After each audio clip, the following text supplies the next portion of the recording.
Dasar JavaScript nih kan kemarin udah bahas HTML dan CSS ya. Oke, next saja.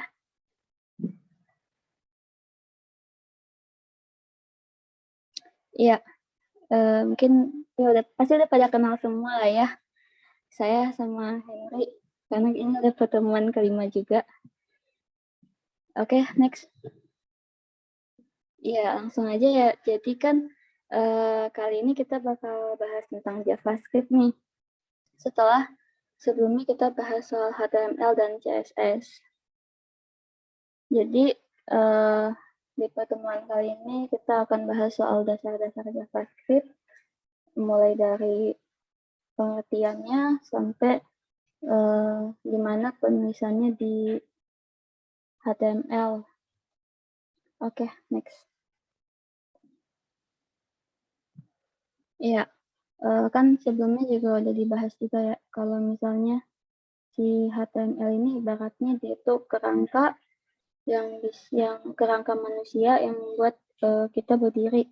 Cara manusia itu bisa berdiri. Terus HTML CSS ini ibaratnya seseorang yang dia udah berpenampilan menarik, enak dipandang.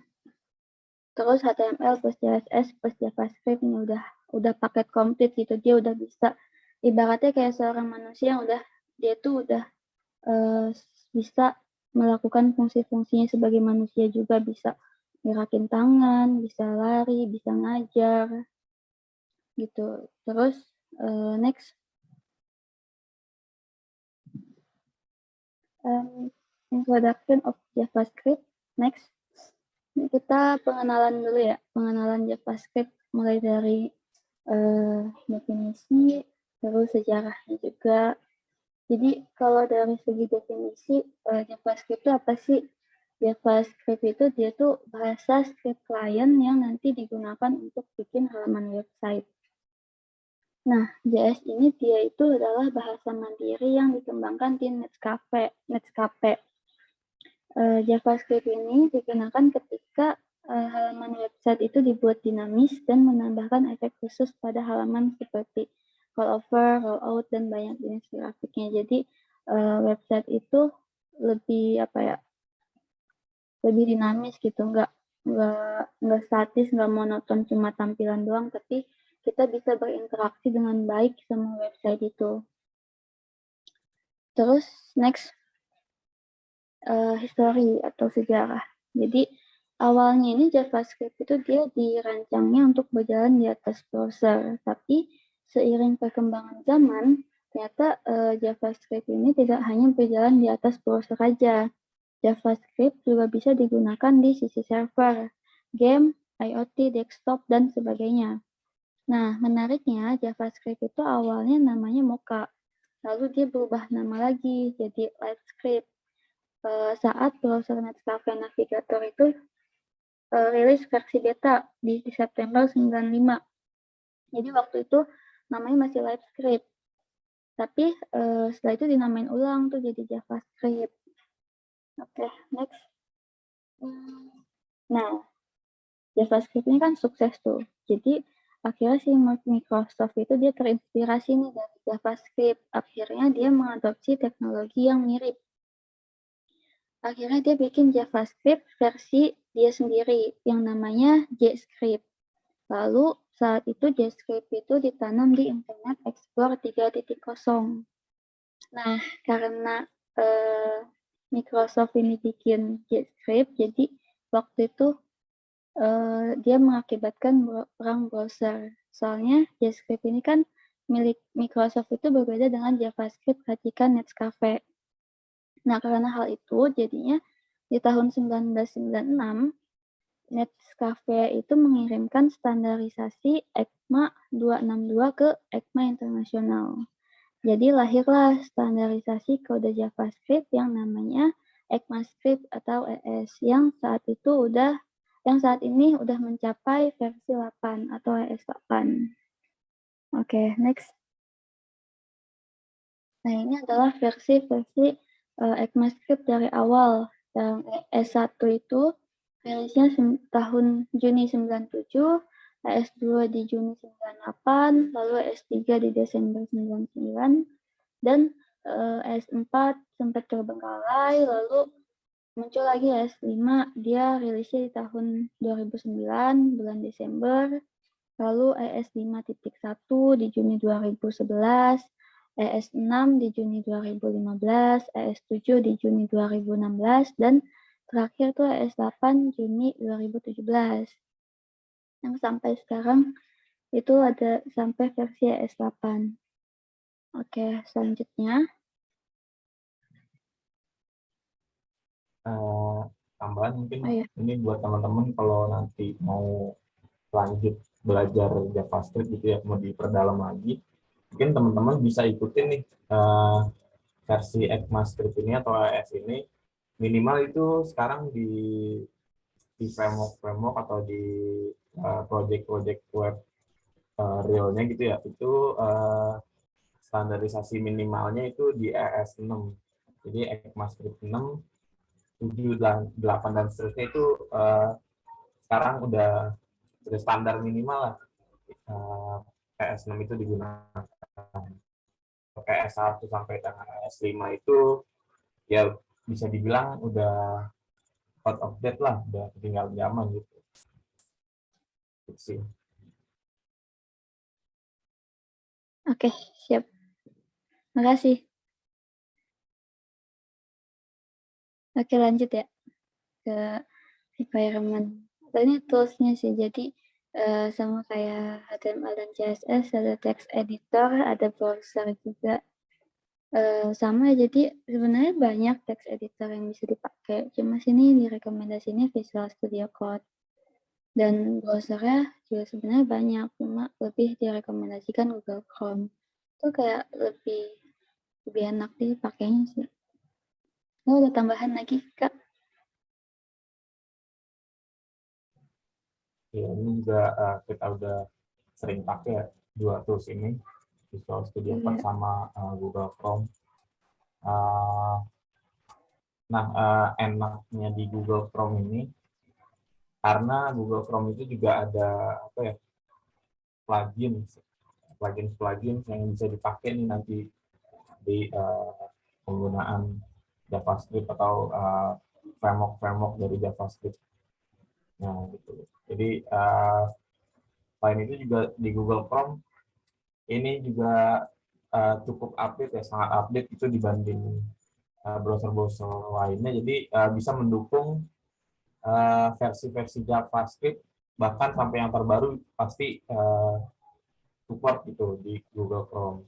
Dibanding mungkin yang lain, misalkan Internet Explorer itu terbatas sampai versi JavaScript sekian kayak gitu. Jadi dari browser-browser yang ada yang paling up to date, yang perkembangannya itu cepat, yaitu di Google Chrome sih. Makanya lebih baik pakai Google Chrome. Itu aja sih. Iya, benar banget tuh. Oke, next. Oke, masuk ke penulisan kode ya. Di sini ada 6 poin yang harus diperhatikan. Yang pertama itu white space. White space ini kayak area kosong yang isinya karakter yang nggak kelihatan sama JavaScript. Jadi kayak spasi, tab, atau enter. Fungsinya apa sih? Fungsinya itu supaya untuk menata susunan kode supaya kelihatan lebih rapih gitu. Jadi nggak dempetan terus gitu, jadi ada spasinya. Dan penggunaan white space ini nggak menambah ukuran file JavaScript secara signifikan. Jadi nanti kinerja website-nya tetap optimal. Terus yang kedua itu line length atau panjang baris ya. Panjang baris, jadi di JavaScript ini idealnya satu baris kode itu terdiri kurang dari 80 karakter. Tujuannya supaya kita nyaman saat coding JavaScript. Jadi di satu baris itu nggak kepanjangan gitu kodenya. Kalaupun misalnya ini terlalu panjang, itu bisa dipotong pakai perintah kayak sama dengan atau kasih tanda koma. terus di enter lagi. Jadi fungsi utamanya sebenarnya supaya nggak kepanjangan di satu baris kodenya, jadi bacanya enak gitu. Dan nyaman juga pas bikin kodenya. Terus yang ketiga itu komen ya. Komen di JavaScript itu, komentar itu fungsinya untuk kita mencatat nih maksud dari satu baris kode. Jadi kayak kita tulis kasih komentar tentang kode itu, sebenarnya itu misal kodenya buat apa. Jadi harus dipastiin juga buat nulis komentar itu dengan bahasa yang ringkas dan mudah dimengerti. Kalau buat nulis komentar di JavaScript itu ada dua cara. Jadi yang pertama pakai double slice atau garis miring double. Terus yang kedua itu slice lalu kasih simbol bintang. Terus tulis komentar kita, ditutup lagi pakai bintang, terus slice lagi garis miring. Terus yang keempat nih yang harus diperhatiin juga itu case sensitive. Jadi JavaScript ini dia sifatnya case sensitive. Jadi huruf besar dan huruf kapital dan huruf kecil itu dia benar-benar dibedain jadi misalnya kayak kita nulis variabel hello world dengan huruf kecil semua, terus kita nulis hello world yang ada kapitalnya itu bakal kebacanya beda gitu sama JavaScript. Jadi buat nulis variabel juga itu harus usahain tuh konsisten. Jadi biar gampang ya kayak huruf kecil aja gitu sampai akhir. Soalnya dia kalau misalnya nanti tiba-tiba ada huruf kapitalnya gitu, jadi error karena nggak kebaca. Kebacanya beda variabel.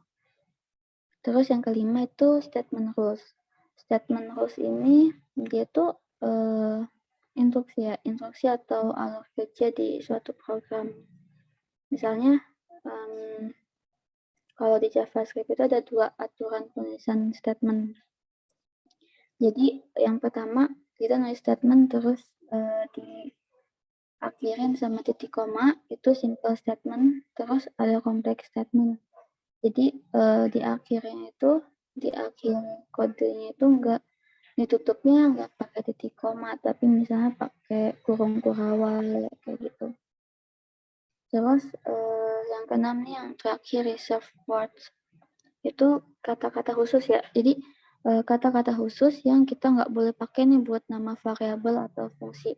Soalnya kata-kata ini itu dipakai untuk menjalankan perintah bawaan dari bahasa pemrograman CJS ini. Misal kayak else, if else, terus false, abstract, dan masih banyak lagi kayak type of, false, true. Itu nggak boleh dipakai buat nama variabel karena itu udah kayak bahasa bawaan dari pemrograman JavaScript-nya. Ya, selanjutnya itu ada variabel, ini akan dijelaskan lebih jelasnya sama Henry. Silahkan. Kita lanjut lagi bahas variabel di JavaScript. Jadi di JavaScript ini untuk pendeklarasian variabel itu ada tiga tahap. Itu pertama ada tahap declaration, yaitu tahap mendaftarkan suatu variabel ke dalam program JavaScript kita. Gitu. Terus yang kedua ada initialization, jadi tahap menyiapkan memori yang akan digunakan oleh variabel tersebut. Gitu. Terus yang ketiga ada assignment, jadi menetapkan nilai dari variabel tersebut. Nah, ini bisa kita lihat.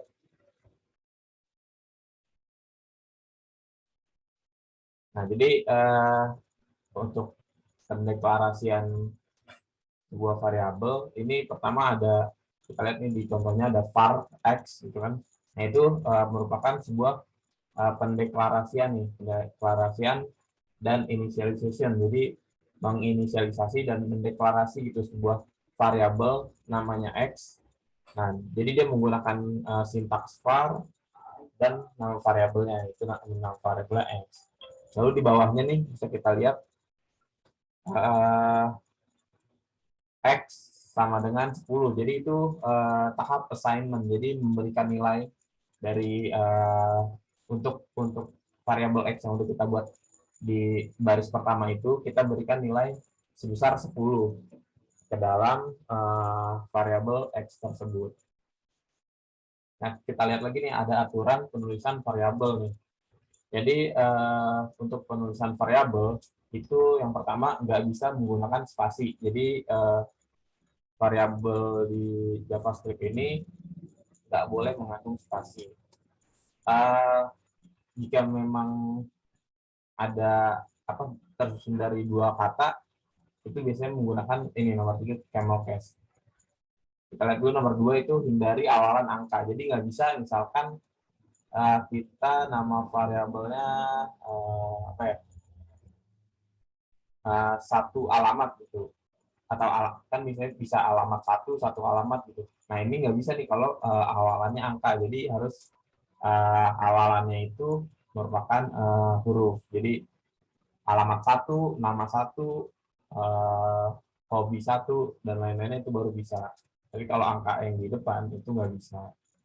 Nah yang ketiga ini gunakan camel case. Jadi kalau misalkan nama variabelnya itu ada terdiri dari dua kata, misalkan apa ya? Misalkan kita bikin variabel nama lengkap gitu. Nah, nama lengkap n depannya nih nama huruf pertamanya nih n itu menggunakan huruf kecil. Nama lengkap L-nya ini kita sambung nih. Nama lengkap kita sambung, L di nama lengkapnya itu kita menggunakan huruf kapital. Jadi untuk camel case ini di huruf pertama di kata kedua itu menggunakan huruf kapital. Jadi saya lihat nih camel case di sini, C pertama nih camel ini C-nya kecil, terus case C-nya besar. Jadi kayak gitu untuk penggunaan camel case di deklarasi variabel di JavaScript. Terus selanjutnya menggunakan shorthand. Jadi ya semacam penulisan secara ringkas lah di penulisan JavaScript ini. Nah ini tadi kayak yang pertama, yang sebelumnya ada declaration, initialization, dan assignment. Nah kita bisa lihat nih di sini ada var ya. Nah ini digunakan untuk pendeklarasian variabel. Selain var itu kita bisa lihat nih ada 4 cara untuk mendeklarasikan sebuah variabel di JavaScript. Yang pertama menggunakan var yang kayak tadi udah kita lihat di slide sebelumnya, ada var x. Nah itu artinya membuat sebuah variabel namanya x. Nah seperti itu. Nah terus yang kedua ini ada let. Jadi sama nih kayak sebelumnya juga hampir sama kayak var. Jadi let x misalnya kayak gitu. Terus yang ketiga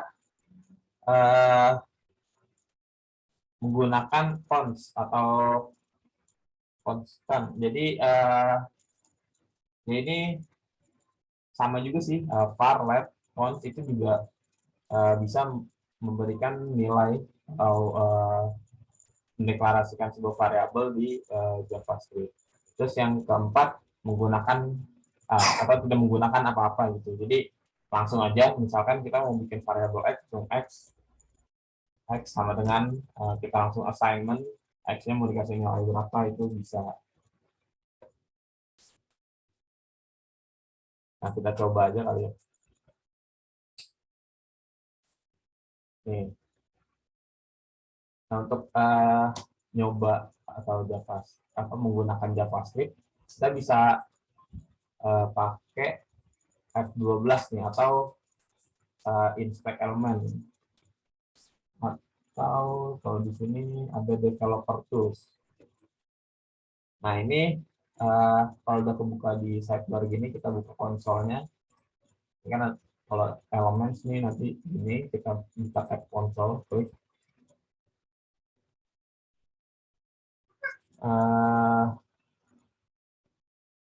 Nah, misalkan mendeklarasikan variabel nih, kita pakai var nih kayak tadi, var x sama dengan 10 nih. Kalau misalkan kita mau buat dalam satu baris kayak gini, kalau tadi kan ada 2 baris ya, var x, terus di bawahnya x sama dengan 10. Nah, kalau mau satu baris kayak gini aja, var x sama dengan 10. Kalau kita lihat x-nya, x sama x hasilnya 10. Nah, sekarang kita coba pakai cara yang kedua nih, pakai let. Let y misalnya. Let y sama dengan 5.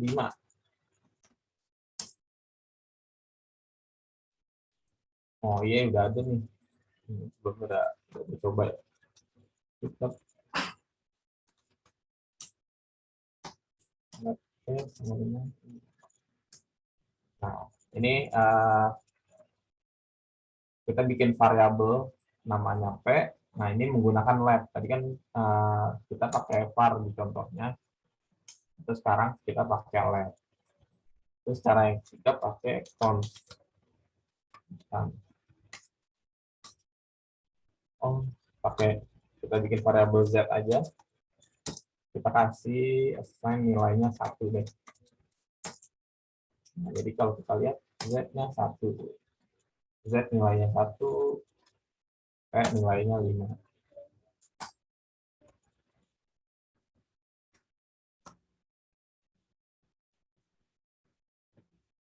Jadi kayak gini untuk deklarasi variabel di JavaScript.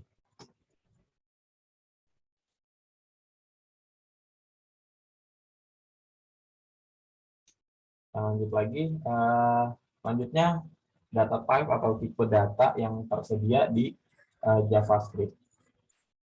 Jadi di JavaScript ini terdiri dari 6 tipe data. Yang pertama ada number atau ya mungkin teman-teman sering dengarnya integer gitu ya. Integer, sedangkan di JavaScript ini tipe datanya dikenal sebagai number. Terus yang kedua string, ya string bisa diisi dari huruf atau sebuah kata atau kalimat, itu tipe datanya berupa string.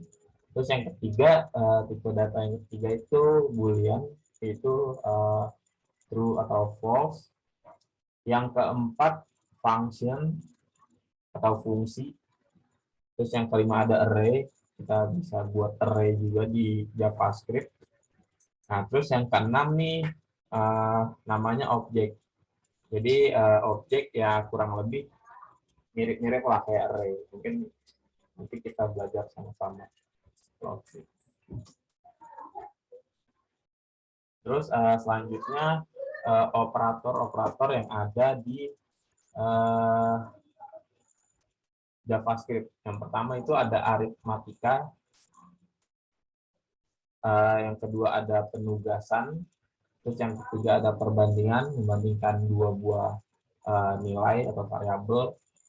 Terus yang keempat ada operator logika, ada and, or, dan sebagainya gitu. Terus ada operator string untuk mengolah sebuah string gitu. Terus yang keenam ada operator type of. Jadi untuk mengoperasikan tipe data gitu. Terus yang ketujuh operator kondisional.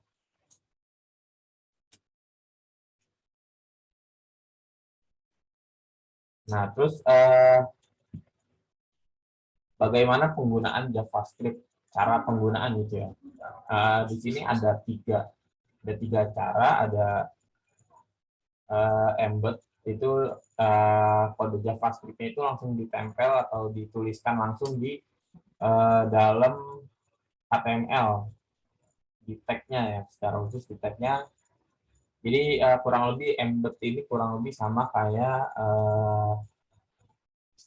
apa ya, internal ya, mungkin kayak internal JavaScript gitu. JavaScript-nya ditulis secara internal di file HTML-nya.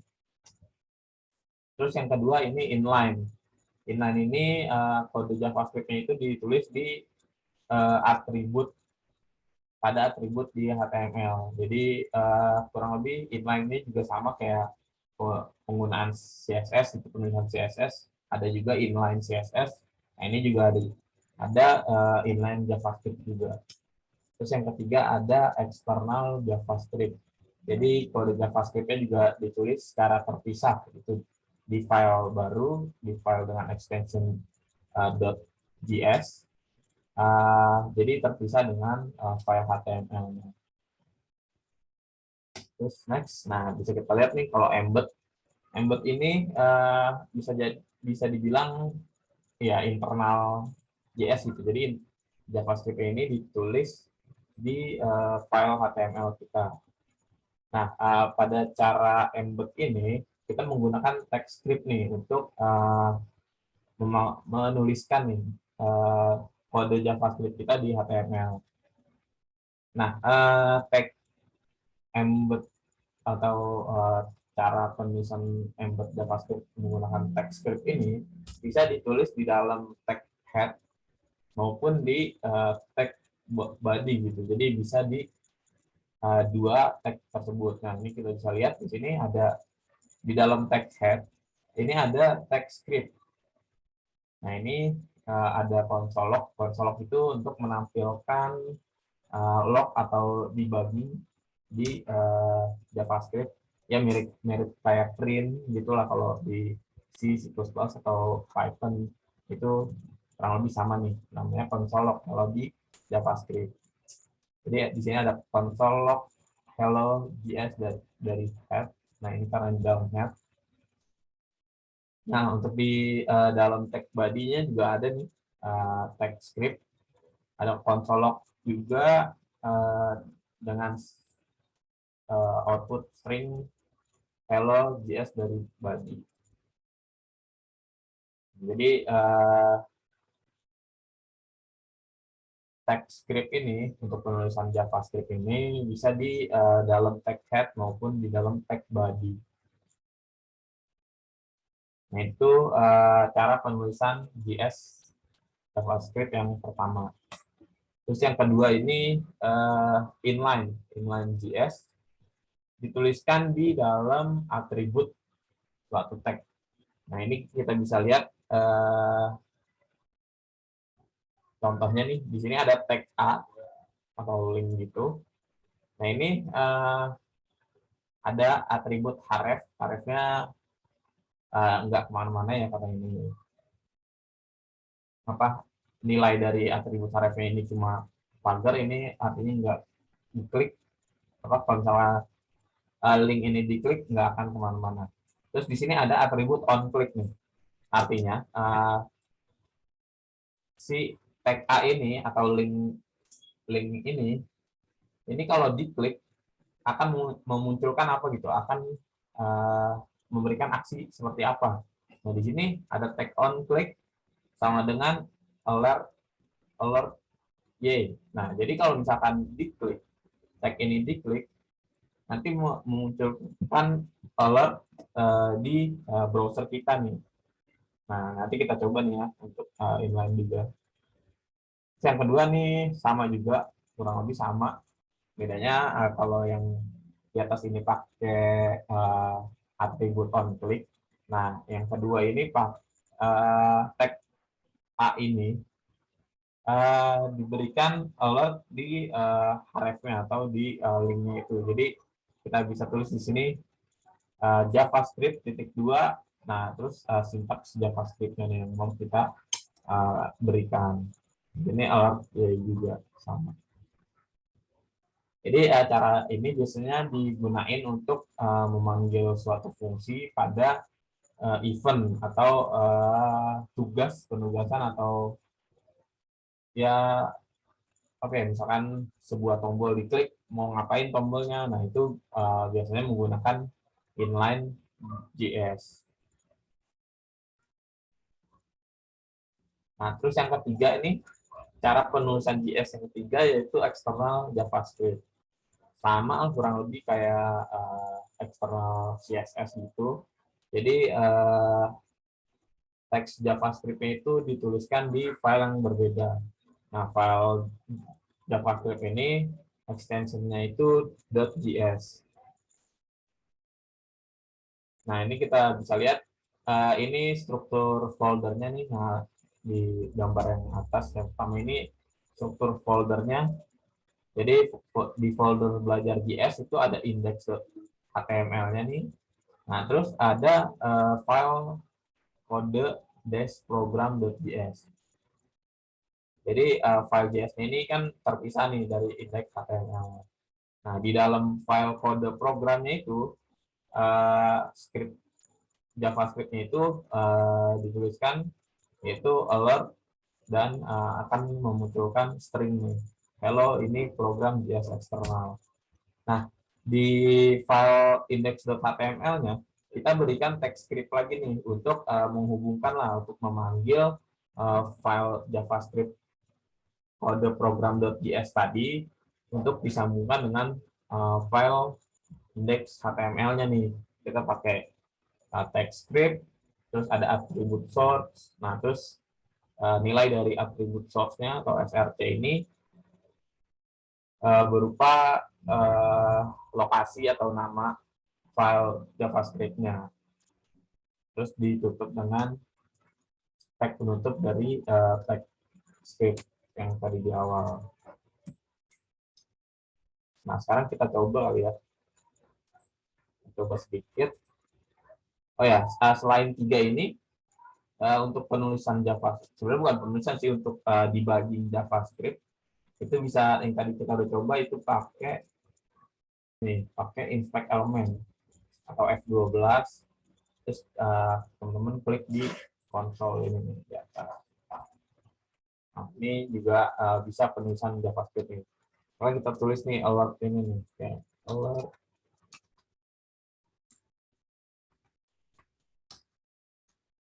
Nih, saya sedang belajar JavaScript. Misalkan kita enter di sini. Nah, jadi ini muncul ya di atas. Ini ada sebuah alert dengan tulisan saya sedang belajar JavaScript.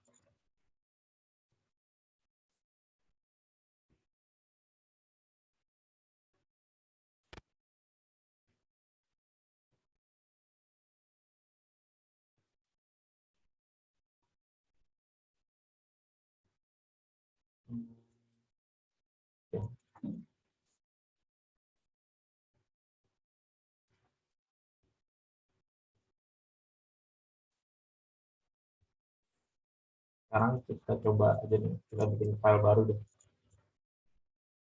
Folder. Kita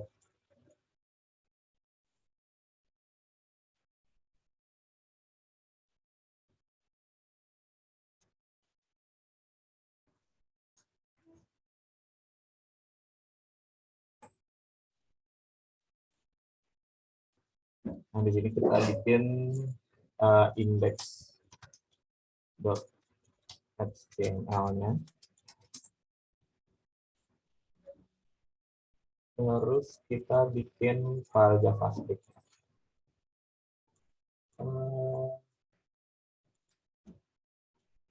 Kita bikin kode program. Kode program.js.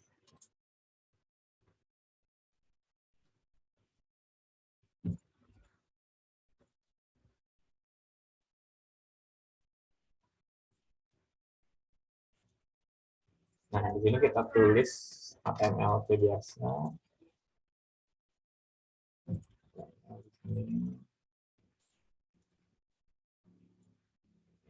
Kalau kita kasih belajar JavaScript.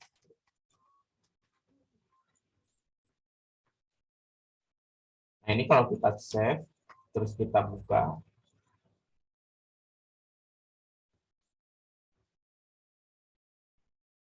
Ya, ini masih kosong nih, karena body dari HTML juga masih kosong.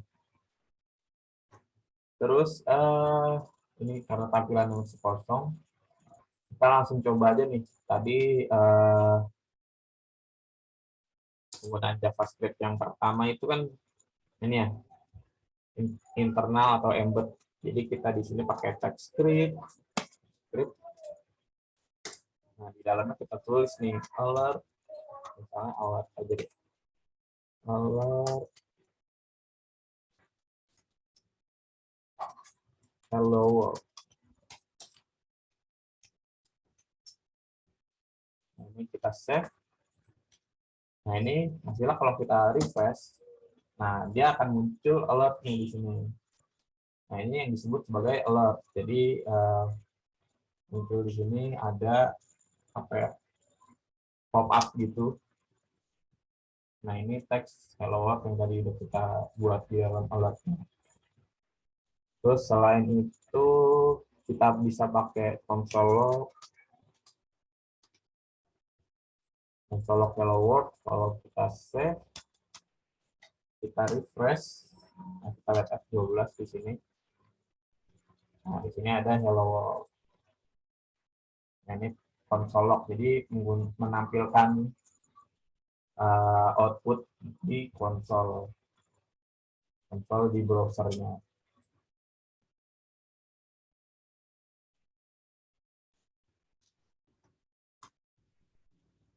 Jadi kayak gini penggunaan atau cara penulisan JavaScript secara embed. Kita komen dulu. Terus yang kedua kita pakai inline JavaScript.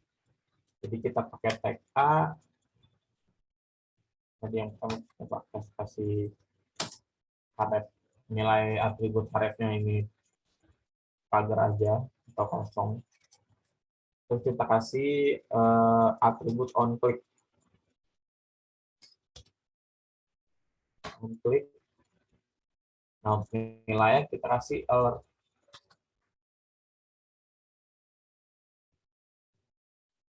Alert.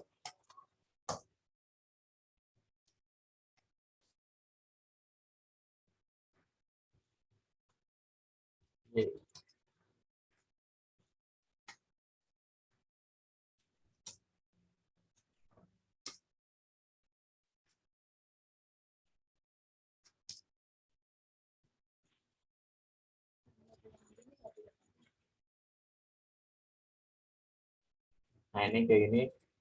Kita save. Di sini kita klik di sini.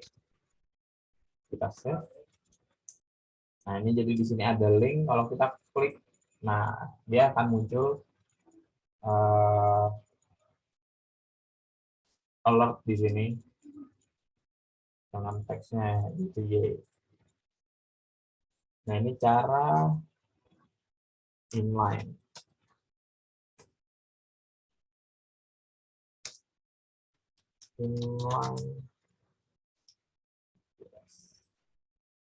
Terus cara yang ketiga itu eksternal JavaScript. Jadi kita pakai TypeScript. Nah, ini ada di script. Terus ada atribut source-nya. Terus kita panggil nih file JavaScript yang kita buat nih, namanya kode program. Kode program.js. Kalau kita save, nah di sini belum ada apa-apa karena file ininya juga masih kosong. Terus kita buat lagi nih kayak sebelumnya deh kita pakai alert aja. Ini kita pakai alert Y aja.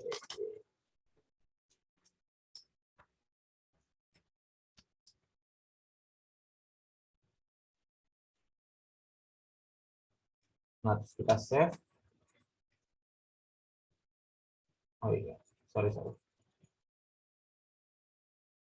Ini kita save. Kita refresh. Nah, ini langsung ada alertnya. Atau kita kasih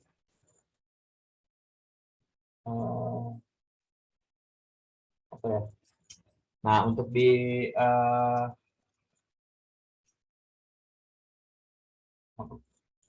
penggunaan eksternal JavaScript ini kita bisa menuliskan banyak lebih luas lah script-script yang ingin kita gunakan gitu. Kalau misalkan tadi di inline ini kan biasanya digunakan untuk memberikan event ya terhadap suatu tombol atau link gitu di HTML. Jadi kalau di JavaScript eksternal ini biasanya untuk menuliskan program atau logika lengkap gitu dari website tersebut. Nah, nanti juga pada pertemuan selanjutnya kita bakal bahas DOM atau object model. Jadi gimana si websitenya itu bisa kita buat lebih dinamis karena dia bisa merubah file HTML kita nih menggunakan JavaScript. Nah, di JavaScript juga sebenarnya sama kayak di bahasa pemrograman lainnya. Mungkin teman-teman di sini juga mayoritas atau mungkin semuanya bahkan ini dari UIN kan ya, atau mungkin ada yang dari luar. Nah, yang dari UIN juga mungkin kebanyakan itu dari TISI. Jadi udah tahu lah sebuah program atau sintaks dasar dari program-program. Ya teman-teman yang di TI mungkin udah ada dasar-dasar pemrograman, yang di SI juga mungkin sama, ada dasar-dasar pemrograman. Yang pernah pakai bahasa lain, misalkan C, atau C++, atau Java, itu juga sebenarnya di JavaScript ini kurang lebih sama. Misalkan kita pakai nih var, kita deklarasikan variabel X, kita beri nilai 5 misalkan, terus kita kasih bikin var lagi Y, kita kasih nilai 4. Nah, var hasil dengan X dikali Y. Kita tampilin di sini alert aja, alert hasil. Nah, jadi ini sama juga kan kayak bahasa pemrograman lainnya. Kita deklarasi variabel, terus di sini ada operasi dari variabel tersebut nih, X dan Y-nya dikali di sini. Nah, terus kita tampilin hasilnya. Jadi kalau kita save, jadi ada nih X kali Y, 5 dikali 4, itu kita bisa tampilin hasilnya di sini 20. Jadi sama juga nih JavaScript dan bahasa pemrograman lainnya. Kita bisa deklarasi variabel, variabel tersebut bisa kita operasikan dengan aritmatika, penjumlahan, pengurangan, perkalian, dan lain-lainnya. Ada perbandingan. Terus selain itu juga sama nih. Misalkan kita mau pakai if else juga bisa. Di sini if X lebih dari sama dengan 5,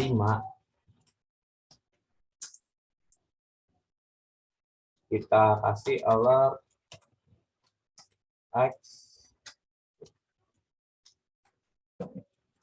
X lebih dari 5. Jadi sini kita kasih else-nya, kasih alert X kurang dari 5.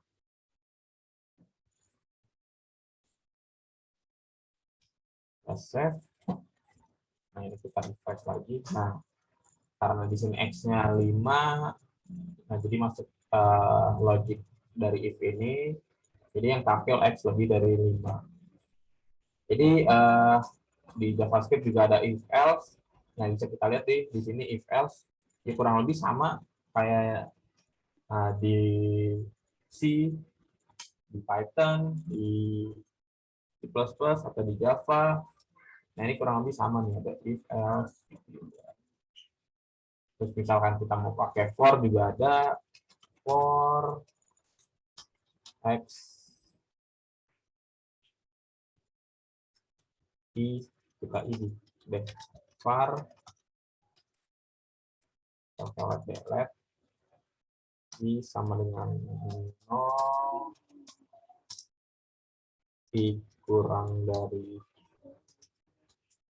5, kurang dari 5 itu dari 5, I plus plus. Saya kasih alert I. Jadi kalau kita save, kita refresh, nah ini akan munculkan alert looping atau berulang dari I0 sampai I kurang dari 5. Kalau kita refresh lagi nih, kita lihat kan I yang tampil di sini I0. Kalau kita oke, nah, muncul lagi 1, 2, 3, sampai 4.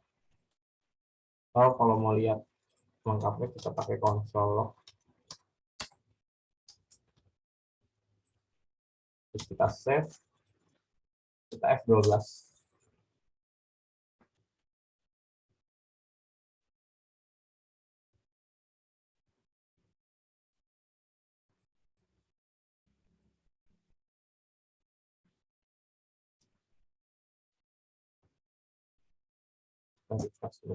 Nah, jadi dia tampil begini 0, 1, 2, 3, 4. Karena kita pakai for atau looping.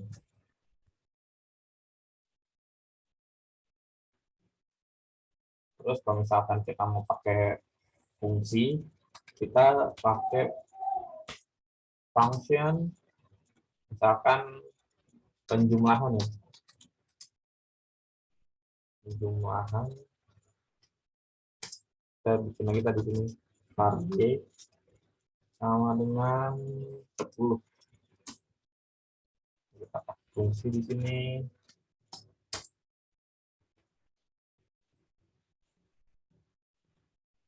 Ini X dan Y.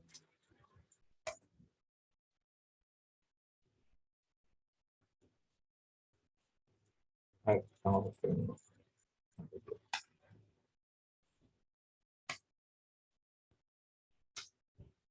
ini kita X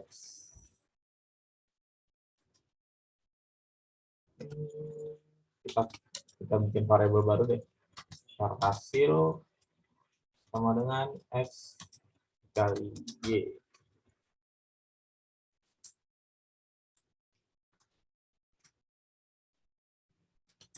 Oh, return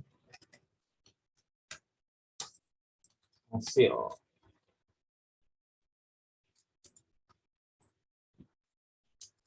Nah, kalau kita panggil sini konsol log, terus kita panggil fungsinya, fungsi yang udah kita buat,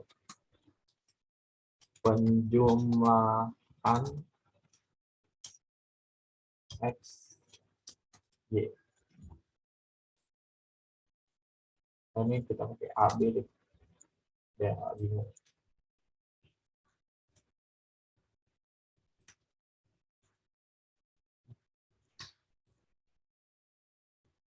Nah, kalau kita save, kita refresh di sini. Nah, oh ini salah.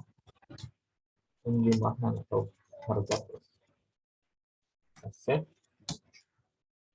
Nah, ini jadi cara penggunaan fungsi di JavaScript. Jadi di sini pakai function, terus nama fungsinya, terus di sini ada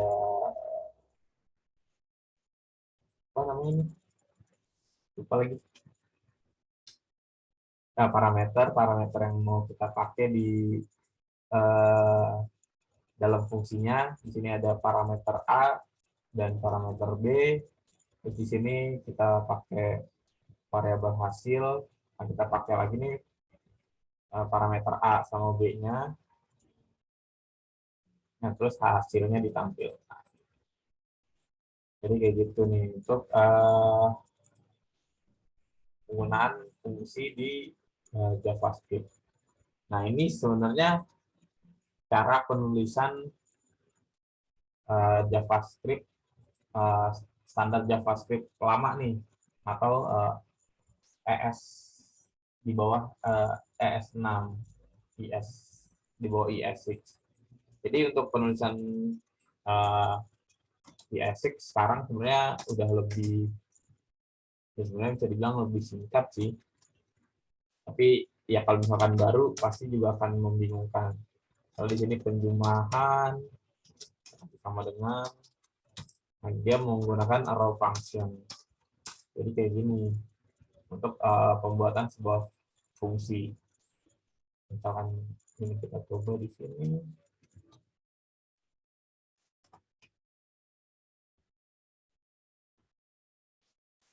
Kita save, kita refresh. Oh, ini ada is not defined. Oh, di sini kita kasih parameter. Nah, ini. Jadi ini cara penulisan JavaScript salah satu standar penulisan JavaScript ES6 dan seterusnya nih. Jadi menggunakan bentuk seperti ini. Ya ini juga masih bisa digunakan sih sebenarnya function, terus nama functionnya kayak gini. Nah, ini mungkin teman-teman belum familiar, mungkin yang belum pernah pakai ES6, mungkin teman-teman familiar lebih sering lihat function kayak yang pertama ini.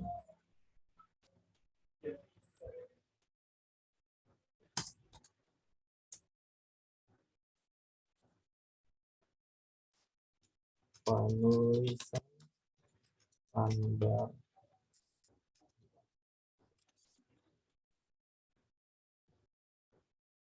Jadi kayak gini buat penggunaan JavaScript dasar pada sebuah website.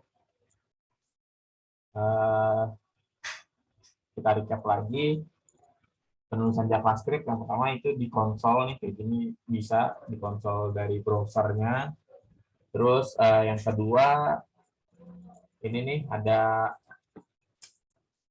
namanya embed atau internal JavaScript. Terus yang kedua ini ada inline JavaScript nih, jadi di dalam atribut di dalam tag-nya ini ada alert-nya. Terus yang ketiga ini ada eksternal JavaScript. Nah, jadi ada 3 cara plus 1 ya, itu untuk ini untuk dibagi aja. Kalau kita menuliskan di sini sebenarnya nggak kesimpan ke website yang kita buat. Jadi di sini untuk ya dibagi aja lah untuk nyoba. Misalkan tadi kita lihat, tadi kan kita udah buat nih di ini ada variable x dan y. Kalau misal kita mau lihat di sini x-nya berapa sih? Kita lupa nih x-nya berapa, kita bisa lihat dari sini. Tuh, di sini x-nya 5 berarti. Tanpa perlu membuka script-nya kayak gitu. Jadi konsol ini untuk debugging aja sih, untuk ya kalau misalkan teman-teman pernah buat program di C atau C++, nah ini konsol ini ya kurang lebih sama kayak CMD-nya nih, CMD teman-teman yang tampilin gitu. misalkan projectnya di mana.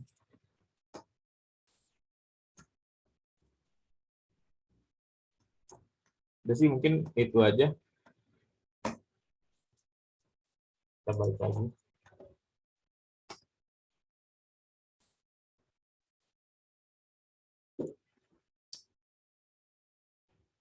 Ya, mungkin untuk materi pertemuan kali ini cukup sekian. Mungkin dari teman-teman ada pertanyaan atau ada kebingungan mengenai penulisan atau penggunaan JavaScript ini, bisa silakan untuk bertanya.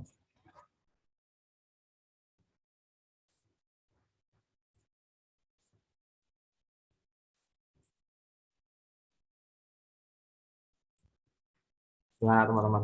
Ada pertanyaan nggak nih?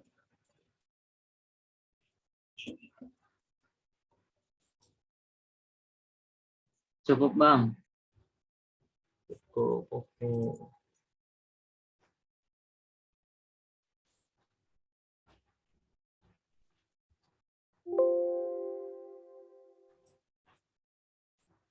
Yang lain nggak ada juga?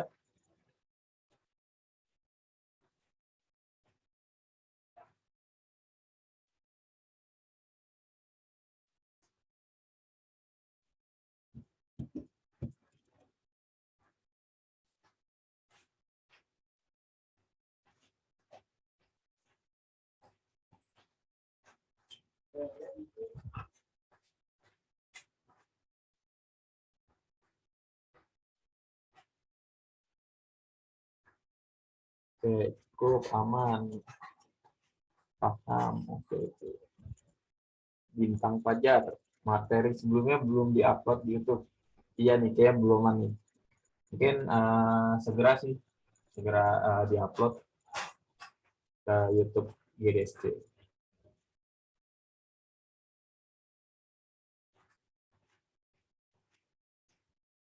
Oke.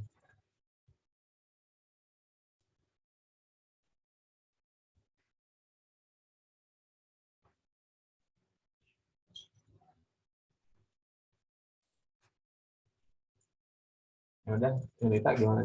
Udah nggak ada? Kayaknya udah gak ada ya. Kalau udah gak ada kita tutup aja kali ya. Tapi sebelum itu vote bar dulu lah, vote bar.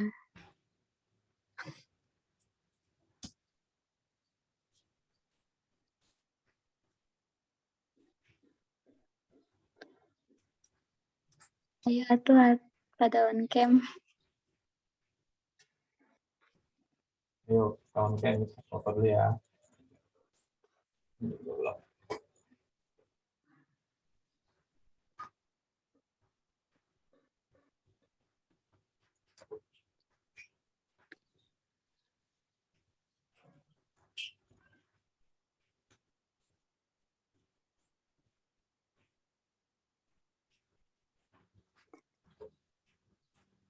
Oke, aba-aba ya. 1, 2, 3.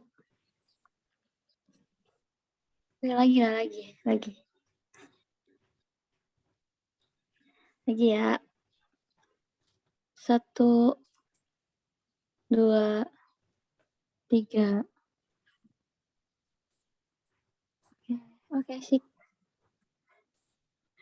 Makasih semua. Sama, Kak.